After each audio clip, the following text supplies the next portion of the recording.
Hello everyone. कक्षा 8वीं पिछले वीडियो में हमने राष्ट्रीय एकीकरण तथा उनके सहायक तत्वों के बारे में समझा था।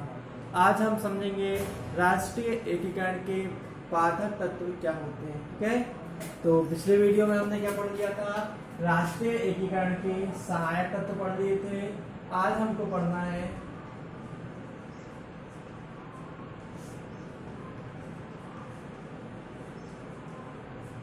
राष्ट्रीय एकीकरण के बाधक तत्व। राष्ट्रीय एकीकरण के सहायक तत्वों का मतलब था कि किस प्रकार, ठीक है, कौन कौन से तत्व हैं जो राष्ट्र की एकता को बढ़ाते हैं। ठीक है, तो वो क्या था? राष्ट्रीय एकीकरण के सहायक तत्व थे। अब पढ़ रहे हैं बाधक तत्व। क्या पढ़ रहे हैं? बाधक तत्व मतलब ऐसे कौन से तत्व हैं जो राष्ट्रीय एकीकरण को क्या करते हैं या राष्ट्रीय एकीकरण में क्या करते हैं? बाधा उत्पन्न करते हैं। मतलब बाधा मतलब उनमें क्या करते हैं? उनकी कठिनाइयां उत्पन्न करते हैं। उनके राष्ट्र में राष्ट्रीय एकीकरण को बढ़ाने में जो कठिनाइयां उत्पन्न करते हैं वो क्या कहलाते हैं? बाधक तत्व। तो कौन कौन से तत्व हैं जो राष्ट्रीय एकीकरण में बाधा उत्पन्न करते हैं, कठिनाइयां उत्पन्न करते हैं? पहला है सांप्रदायिकता। कौन सा? सांप्रदायिकता। पहला है सांप्रदायिकता।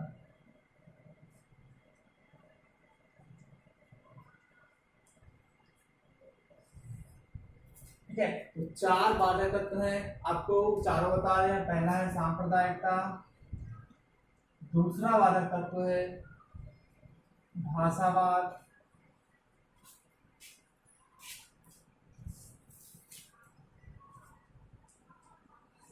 तीसरा बाधक तत्व है जातिवाद,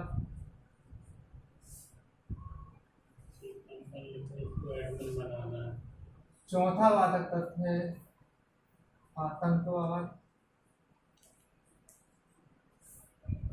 और पांचवा बाधक तत्व है पांचवा बाधक तत्व है पृथकवाद।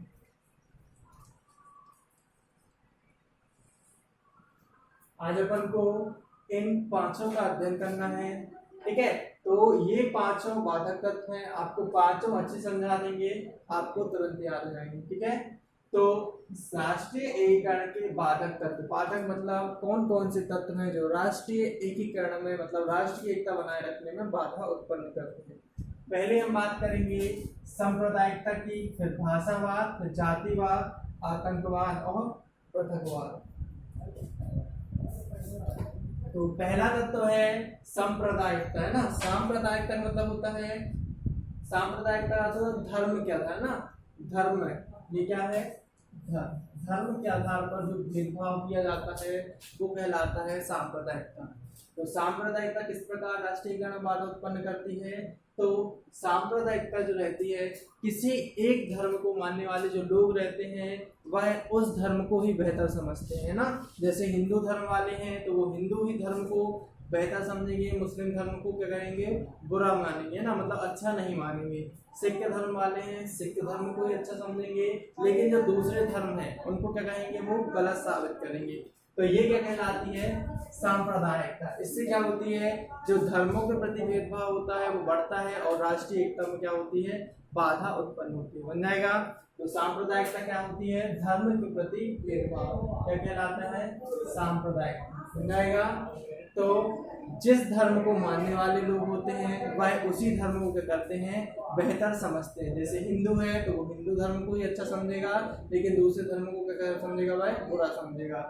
इस प्रकार सभी धर्म अपने अपने धर्म को अच्छा समझते हैं और जो दूसरे धर्म वाले हैं उनको क्या करते हैं? बुरा समझते हैं।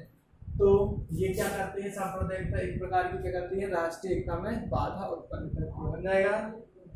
दूसरा आता है भाषावाद। अब भाषा मतलब होता है भाषा के आधार पर किस प्रकार एक दूसरे में राष्ट्रीय एकता की भावना को उत्पन्न होती है ना। मतलब क्या होती है? राष्ट्रीय एकीकरण में किस प्रकार भाषावाद के द्वारा बाधा उत्पन्न होती है। तो भारत में अनेक भाषाओं को बोलने वाले लोग रहते हैं जो अपनी अपनी तरह की बोली और भाषा बोलते हैं। तो क्या होता है, जैसे हिंदू में क्या होता है, अपन अपने यहाँ की जो बोली है वो क्या है, खड़ी बोली है ना, बुंदेलखंड क्षेत्र अपना तो खड़ी बोली है। लेकिन जब अपन खड़ी बोली से मतलब बुंदेलखंड क्षेत्र के लोगों से बात करेंगे तो अपनी ही भाषा में बात करेंगे ना। लेकिन अपन केरल जाएंगे या कर्नाटक जाएंगे तो वहाँ पे कर्नाटक में मलयालम वाले लोगों से बात करेंगे तो उनकी भाषा हमें समझ में नहीं आएगी ना। जब अपन को समझ में नहीं आएगी तो उनके अपन जवाब नहीं दे पाएंगे। इस प्रकार अपन क्या करेंगे, एक क्षेत्र में रहने वाले लोगों की भाषा कुछ और होती है तथा दूसरे क्षेत्र में रहने वाले लोगों की क्या होती है, भाषा कुछ और होती है, जिससे दोनों लोग आपस में क्या नहीं कर पाते, वार्तालाप नहीं कर पाते। इससे क्या होता है, संबंध स्थापित नहीं हो पाते। तो संबंध स्थापित नहीं होंगे तो राष्ट्र का एकीकरण कैसे हो पाएगा, मतलब लोग आपस में कैसे जुड़ेंगे। तो इस प्रकार ये भाषावाद भी एक राष्ट्रीय एकीकरण का क्या है, राष्ट्रीय एकीकरण में बाधा उत्पन्न करता है। तो आप इसको लिख लेंगे, भारत में अनेक भाषा और बोली को बोलने वाले लोग रहते हैं। ठीक है, जो व्यक्ति जिस क्षेत्र में रहता है उसे उस क्षेत्र की ही बोली अधिक प्रिय लगती है। जैसे अपन यहाँ पर है तो अपन को खड़ी बोली अच्छी लगती है लेकिन जो क्या है, केरल में है तो उसे कन्नड़, कर्नाटक में है तो उसे मलयालम अच्छी लगेगी, है ना, बिहार में है तो बिहारी अच्छी लगेगी। तो जो जिस क्षेत्र में उस क्षेत्र की बोली अच्छी लगती है। और क्या करते हैं, व्यक्ति क्या करते हैं, दूसरे क्षेत्र की बोली को क्या करते हैं, या दूसरे राज्यों की जो बोली रहती है उनको क्या नहीं पाते हैं, समझ नहीं पाते हैं और आपस में संबंध स्थापित नहीं कर पाते। तो भाषावाद भी राष्ट्रीय एकीकरण का एक प्रमुख बाधक तत्व है। दूसरा जातिवाद है ना। अब पता है जातिवाद, जाति के आधार पर ठीक है भेदभाव किया जाता है, छुआछूत की भावना वगैरह, है ना। तो ये भी क्या है, राष्ट्रीय एकीकरण के लिए क्या है, बाधा उत्पन्न करता है। तो भारतीय समाज को जाति के आधार पर ब्राह्मण, क्षत्रिय, शूद्र और वैश्य 4 भागों में डिवाइड किया गया है। ब्राह्मण जो रहते हैं सबसे उच्च वर्ग कहलाते हैं, क्षत्रिय उससे छोटे नीचे होते हैं, फिर शूद्र में आ जाते हैं कौन से, राजपूत वगैरह जो क्या करते हैं, सीमाओं की रक्षा करते हैं, और वैश्य में शिल्पकार वगैरह, कारीगर, मोची, है ना। तो ये सारे लोग आ जाते हैं। तो जातिगत आधार पर ठीक है उनको समाज को इस प्रकार से डिवाइड किया गया है। अब जातिवाद किस प्रकार राष्ट्रीय एकीकरण में बाधक तत्व होता है, तो हमारे भारत में अनेक जातियां निवास करती हैं। ठीक है, तो जाति किस प्रकार है, पहला है जाति व्यवस्था जो समाज को क्या करती है, उच्च और निम्न वर्ग में डिवाइड करती है। ठीक है, इसमें पहला एक लेना, पहला पॉइंट जाति व्यवस्था होती है उच्च और निम्न वर्ग में इनका वर्गीकरण किया जाता है। दूसरा जातिगत भेदभाव जो होते हैं वो कैसे होते हैं, कठोर होते हैं। और भारत में अनेक जातियां निवास करती हैं, इससे छोटी जातियों को क्या किया जाता है, छुआछूत के जरिए उनको क्या कर दिया जाता है, अलग किया जाता है। और उच्च वर्ग की जातियां जो होती हैं वो कौन सी होती हैं, जैसे ब्राह्मण हो गया, है ना। तो जो भी होते हैं वो उच्च वर्ग की जातियां कहलाती हैं। ये भी एक प्रकार की राष्ट्रीय एकता में क्या होते हैं, बाधा उत्पन्न करते हैं।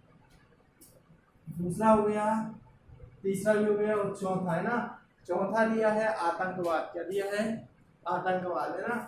आतंकवाद राष्ट्रीय एकीकरण या आतंकवाद हमारे विश्व की एक गंभीर चुनौती है। क्या है, विश्व की एक गंभीर चुनौती है। आतंकवाद कैसे राष्ट्रीय एकीकरण को बाधा उत्पन्न करता है, आतंकवाद के जरिए जो आतंकवादी लोग रहते हैं वो क्या करते हैं, उस देश में या उस राष्ट्र में क्या करते हैं, भय पैदा करते हैं ना, बम विस्फोट करके या कोई दुर्घटनाएं करके। जो निरपराधी बोलते हैं ना, जो अपराध नहीं करते ऐसे व्यक्तियों को या आम जनता पर क्या करते हैं, बम विस्फोट करते हैं, जिससे वहाँ की जनता क्या हो जाती है, मर जाती, लाखों लोग मार देते हैं, ये ना हिंसक शिकार करते हैं। ये लोग क्या करते हैं, आतंकवाद विश्व की गंभीर चुनौती है या गंभीर समस्या है। ये क्या करते हैं, हिंसा का मार्ग अपनाते हैं। कौन सा, हिंसा का मार्ग अपनाते हैं। ये किसी की भी हत्या कर देते हैं। इससे क्या होता है, ये एक डर फैलाना चाहते हैं और डर फैलाने के द्वारा क्या होता है कि लोग क्या होते हैं, आपस में एकजुट नहीं हो पाते। जैसे मेले हो गए, बड़े बड़े आयोजन हो गए, कार्यस्थल हो गए, ऐसी जगह पर जहाँ सम्मेलन हो रहे हैं उन जगह पर क्या करते हैं, ये लोग एक बम विस्फोट कर देते हैं या हमला कर देते हैं, गोलियां चला देते हैं, जिससे क्या हो जाते हैं, निर्दोष जनता क्या होती है, मारी जाती है। इस प्रकार जनता में क्या हो जाता है, भय हो जाता है। तो ये किसी प्रकार का कोई सम्मेलन नहीं करते। तो ये भी आतंकवाद एक प्रकार का क्या है, राष्ट्रीय एकीकरण में क्या करते हैं, बाधा उत्पन्न करते हैं। अगला है पृथकवाद। पृथकवाद मतलब पृथकवाद या क्षेत्रवाद एक ही कहलाता है। तो पृथकवाद किस प्रकार राष्ट्रीय एकीकरण में बाधा उत्पन्न करता है। जैसे हमारे देश में अनेक बोली भाषा वाले लोग रहते हैं, है ना, उनके अलग अलग क्षेत्र होंगे, जैसे बुंदेलखंड का अलग होता है, बघेली का अलग होता है ना, तो कन्नड़ और मलयालम का अलग होता है। तो ये लोग क्या करते हैं कि कभी कभी क्या करने लगते हैं कि हम अपनी भाषा बोलने वाले लोगों का एक अलग राष्ट्र बनाना चाहते हैं ना, मतलब हमको यहाँ से अलग करो और हम अपना अलग राष्ट्र बनाएंगे, ठीक है। 1947 में भी ऐसे ही हुआ था। 1947 में क्या हुआ था, हिंदू और मुस्लिम की लड़ाई हुई थी और यह इतना बड़ा संघर्ष हो गया था, ठीक है। और इससे क्या हो गया था, अनेकों संघर्ष हुए, लड़ाइयाँ हुई हिंदू और मुस्लिम में, धर्म के आधार पर भेदभाव हुए। अंत में क्या हुआ, लाखों लोग मारे गए, है ना, कई बेघर हो गए थे। तो फिर हिंदू और मुस्लिम अलग अलग राष्ट्र बना दिया गया। मुसलमानों को कहाँ भेज दिया था, पाकिस्तान, और हिंदुओं को कहाँ भेज रखा था, हिंदुस्तान में। तो ये क्या था, पृथकवाद, मतलब क्षेत्र के आधार पर उनको बंटवारा करना, है ना। मुस्लिम को अलग क्षेत्र दे दिया और हिंदुओं को क्या कर दिया, अलग क्षेत्र दे दिया, ठीक है। तो ये क्या है, पृथकवाद है। इससे क्या हुआ, अलग अलग क्षेत्र में बांट दिया, हिंदुओं को अलग और मुस्लिम को अलग। इससे क्या हो गया, राष्ट्रीय एकता दो भागों में विभाजित हो गई। जो राष्ट्र की जो एकता थी, हिंदू मुस्लिम साथ रह रहे थे, उनको दो भागों में बांट दिया गया। तो पृथकवाद भी एक प्रकार का राष्ट्रीय एकीकरण में क्या था, बाधक तत्व। बताएंगे पांचों। सबसे पहले आपको एक लाइन लिखनी है, सांप्रदायिकता जो होती है राष्ट्रीय एकीकरण की प्रमुख बाधक तत्व होती है। सांप्रदायिकता का मतलब होता है धर्म के आधार पर क्या होता है, भेदभाव होता है। जो व्यक्ति जिस धर्म को मानता है वह क्या होता है, उसी को ही बेहतर समझता है, जबकि दूसरे धर्मों को वह क्या समझता है, बेहतर नहीं समझता या बुरा समझता है। जातिवाद, भाषावाद ये बता दिया आपको। इस प्रकार ये 5 पॉइंट हो गए, आप क्लियर हो गए हैं, आप समझ लेना एक बार और ना। फिर इसके बाद हो गया एक क्वेश्चन, ये चैप्टर जो हो गया खत्म। अब जो नेक्स्ट चैप्टर आएगा हमारे राष्ट्रीय लक्ष्य अध्याय 5, ठीक है। आज के लिए इतना ही, बाकी जो भी है अपन नेक्स्ट वीडियो में देखेंगे। ओके।